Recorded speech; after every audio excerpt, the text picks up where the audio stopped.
I think you would do just as good a job as me.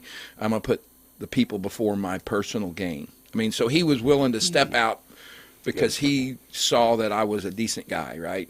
And when all this occurred and come about, his name came up, and he was going to run for Senate, and he'll do I think he'll do a great job. I mean, in my space. So yeah, official notice. It was in the newspaper, but yeah, we have decided that re-election is not going to go. We're not going to file for re-election for rep, and I'm humbled and the support, and I don't know how to thank everybody for their support, but I got to decide to put my family first. Well, you're doing it right now. You're thanking all these people. Yeah. And you've done a good job. And we'll have you back here in the end of session, by the way, to kind of wrap up like I said, what's happened, what's not, we need and so forth and so keep on. up on. I'm going to keep up on that and keep putting my capital report out so people know. I think that's the biggest thing. And whoever takes my position, I want to make sure they continue to get my list of people, because then people like to hear what's going on in Jeff City. And anybody listening, the filing is still open. The filing goes Oh, until yeah, it is. Till what, Tuesday? 27th. Yeah, Tuesday? Is 26th. that Tuesday at 5? Yep. Tuesday. Good luck with that. Local and state offices, but I'd say the two that are in it right now will probably be it. I'd say so. I mean, they're both. And one thing is, I do regret. Somebody made the comment about this. There's been a Dent County representative for 30, 40 years. It's just how it fell. And right now you're looking at Crawford County has 2/3 of the votes. And they're very involved in politics up there. A lot more than in Dent County. I'm not being mean. It's just they just have a bigger crowd of people that are more vested in that than I've seen. A lot of good conservative. There's a lot of good people everywhere. I've met some great people, and that's what I'm going to hate worse. I mean, in Oregon, Shannon County, I've got great friends in Crawford County, and right here in Dent. I mean, You've got friends you've met and never had before. Yeah, well, when you win the Powerball, you have all kinds of friends, right? that you never had really. before. Yeah. You have people that want to be your friends. Yeah, absolutely. But thanks for the time, and like I said, I just want to be here to help for the next 10 months or 9 months. And we'll talk a little bit about markets here before we go ahead. All right, Ron, thanks so much. Thanks for your service. Thanks a lot. Thank you, Ron. Very Appreciate proud, it. and people would ask about what I thought about the job he's doing, and I always said doing a great job. If I didn't think so, he'd know it. Well, like I said, we didn't always agree, but that's part of the whole team. We very seldom ever disagreed very much, Yeah. though. We could always, and I found Ron was great to talk to, and was a great resource up there.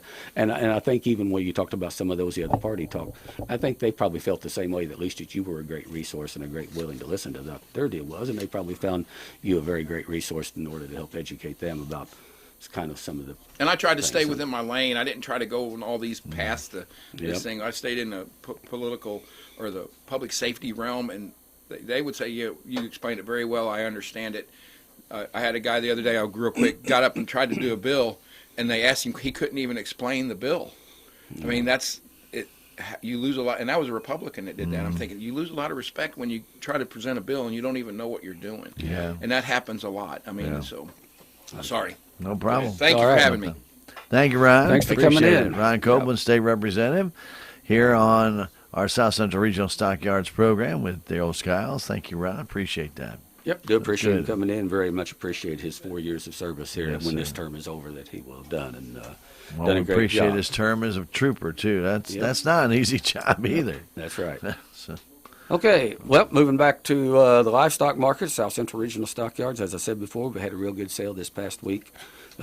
Week before, probably even just as good on some classes, if not better, but this market's very good. Just to give folks a little bit of an idea, I'm just going to highlight pretty quickly here some of the prices here on our sale this week, and kind of compare with the week before. And if we get into something like, say some of these 5-weight cattle, we had cattle actually a week ago earlier, cattle weighing about 520, bringing $3.16 a pound.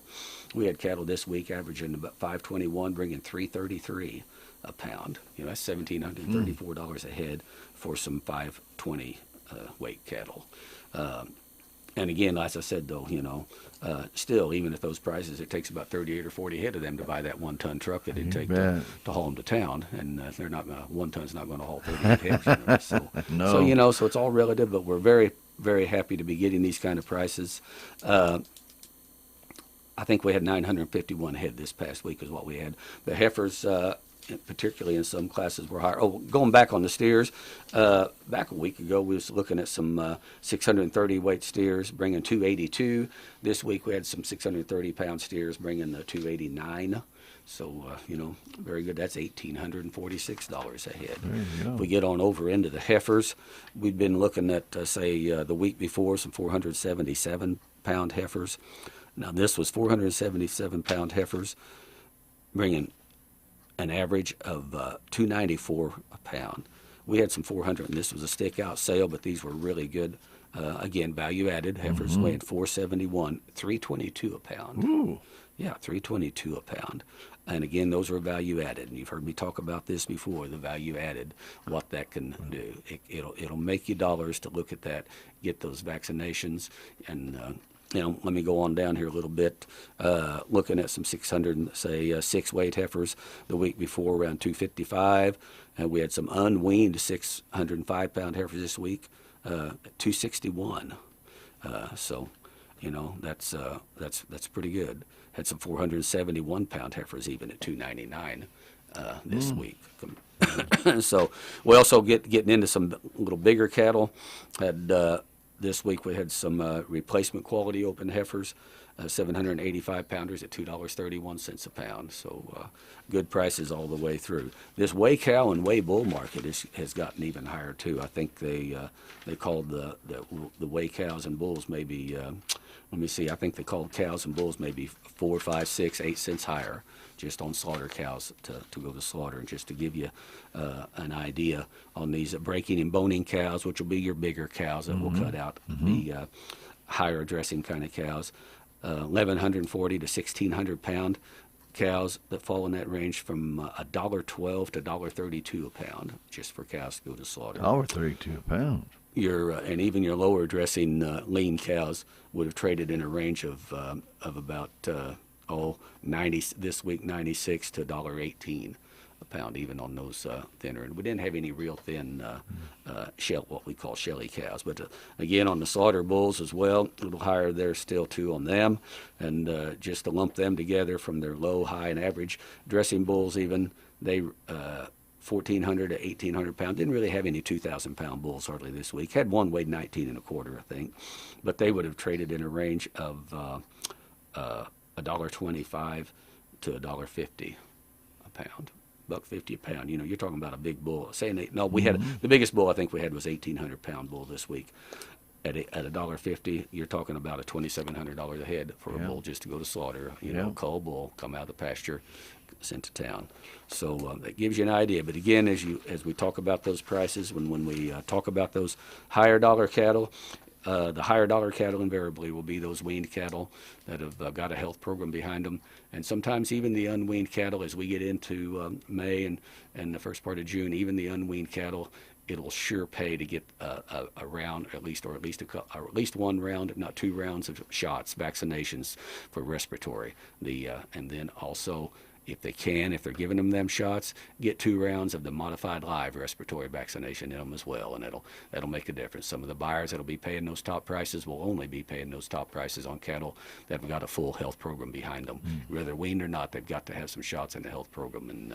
But if they're weaned and been kicked out for 45 or 60 days, you're going to reap the benefits of it in dollars, and especially with the kind of dollars we're talking about now, it's several dollars, pay a lot of bills. And you're seeing this every week? Every sale, you can just see it, that the higher quality, value added, it means dollars. And when I'm talking about value added, I do want to mention South Central. We have our own health program, and at every sale, we'll see lots of cattle there. And if a consignor is interested, we'll get you the tags. It's a tag program, a green tag health program.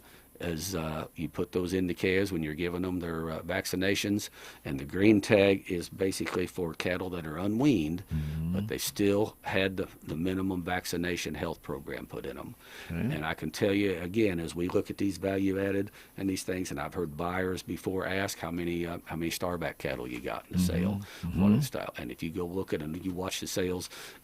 Sale after sale, you'll see some of the highest dollar cattle sell, and many times if you'll go compare in our market with with other markets around the country, you'll see we'll beat some of those other sales, particularly on those value-added star-backed cattle. As I said, the green star-back program is for cattle that have not been weaned. If you're going to wean them and keep them around for 45 days and can get the 2 rounds of shots, 45-day weaned, guarantee the heifers open, no horns on the cattle. We have the red starback program, and that is, and basically, and here's the thing too, Stan, and I don't know how many of these I didn't ask this week. We have more and more buyers that will be buying via video. We're on DV auction. Buyers across the country can tune in on DV auction, see the cattle come in the ring, and we rep them well. We try to make sure there's nothing was slipping in with them that a buyer wouldn't want if he was sitting there looking at them live. Sure, that's very As those important. cattle come in the ring and they're carrying that red starback tag or they're carrying that green starback tag, it's very, very noticeable right off the bat that here's somebody selling cattle who cares about quality. And we've talked about this: quality, health, and condition, and genetics. Quality, health, and genetics means dollars in your cattle. So the Starback program, it works. We'll supply the tags free of charge, and you get them in the cattle when you're vaccinating them and working them. And a guy said one time, well, I'd like to do it, but I don't know which heifers I'm going to keep. That's fine. If you vaccinate them, we'll supply you the tags, get them all tagged, and if you keep some for heifers and cows, and down the road we go by and see there's some cows out there carrying the old original red South Central Starback tag, we're pretty proud of those cows. Absolutely. Glad they're sitting out there. That's not a problem. Right? Yeah. So anyway, I've always got tags, and we'll get you tags, and we've got other fellows down here. John Nolan down here at Salem hauls a lot of cattle for us, and he'll be glad to bring you some tags as well. But we'll get you the tags, and or if you just want us to come and look at your cattle and visit with you about your marketing options and what's going on with your operation, and if we see your cattle and see the kind of cows and bulls are out of, then that just helps on our end too. Because our job, we feel, is just simply try to get the most dollars for you for your animals, for your livestock. That's what we're in business for. So, And that's the idea. You wouldn't be in business trying to lose money. No. So we got another good sale coming up this week. Our numbers, as I say, I know our numbers are going to be running down a little bit here as we go along with the prices like they've been. There's been a lot of cattle moved, Sure. maybe a little earlier than what they would have been, and but the demand is great, and we'll be selling cattle this Wednesday and every Wednesday right through here till. I think we even sell cattle. I don't remember the week of Memorial Day. We'll worry about that here a little later. But, You still got time. Yep. But every Wednesday the cattle sell starting at 10 o'clock in the morning. You can always just view the auction on DV auction, or you can get registered, go to DV auction and work through the process to get registered to buy cattle on DV auction as well. If you need cattle and want some help, give me a call, or call Dave Ross or Bill Patton at the barn. And that number is 573-422-3305. You can always call me. My number is 573-308-5415, and I'll be glad to help you any way I can. If you need help getting cattle to the barn, get trucking arranged, we'll get that arranged for you and help with that. And whatever we need to do, that's what we're in business for. Full service stockyard. There you go. Full service. Yep. You don't get that everywhere. That's Yep. for sure. You Yep. don't get that everywhere. And as I said, we got a cattle on feed report coming out today. I know it's going to be, everybody, the feeling is it's going to be kind of bearish report as far as on the market because of some placement numbers. It'll be a little higher. And I suspect the futures for part of next week will reflect that a little bit. And then the cash market, though, then will take off. And if the buyers want cattle, they're going to have to buy less numbers of cattle that are out there available, and we're going to be in good shape cash-wise, and the futures will catch back up. Very good. I suspect that's how that'll work. We'll see. All right. We'll talk very about good. that some more when we're on here in a couple of weeks. Yes, sir. In a couple of weeks. No, it actually won't be 2 weeks, will it? It'll be 3 weeks, won't it? It'll be 2 weeks. It's going to be April 12th. Is that right? 22nd. Should be 2 weeks. 1, 29th, and then 2, 3. it will be 3 weeks. Second, By be the gosh. second Friday in April. We'll be back. By gosh, by April the golly. 12th, I believe it is. If I'm not mistaken, I believe the next Monday is the first day of turkey season. I don't see that written on here, Stan. I wonder why. I mean, that ought to be an official national holiday. Yeah, probably should be, but Anyway, we'll be back here again on April the 12th. In the meantime, lots going on. Be sure and vote April 2nd. That's there you a go. week before. Absolutely. A lot of things on the ballot. A lot of stuff on the Several ballot. tax issues on the ballot. School tax issues. county tax issues. Marijuana tax issue, got use tax, you Yeah. got property tax, bond. You got positions to decide. There's a lot of things on it. Depending upon where you live, there's big a lot of ballot. different things on the ballot. Big ballot, yeah. So look it over, read carefully, and be sure and go vote. But Very anyway, good. We always Stan, appreciate Daryl coming in, and thank you for your special guest, Ron Copeland, today. And, of course, if you have any questions about the show or hear something about the show, let Daryl know. He always appreciates the feedback. And whether you're streaming it with us or you're just listening on the radio, we always like to find out your impression, what you hear. well, I do appreciate any input that I get, and the Stockyards appreciates it as well. South Central Regional Stockyards. We just put this on to try to get more better information out to folks. But and again, we'll be back here on Friday morning, April the 12th. I suspect we'll probably be about done feeding hay by then. I'd be willing to bet, most folks. So, but at any rate, Pretty sure. until then, I do hope everyone will be safe, happy, healthy, and God bless each and every one. I'm back.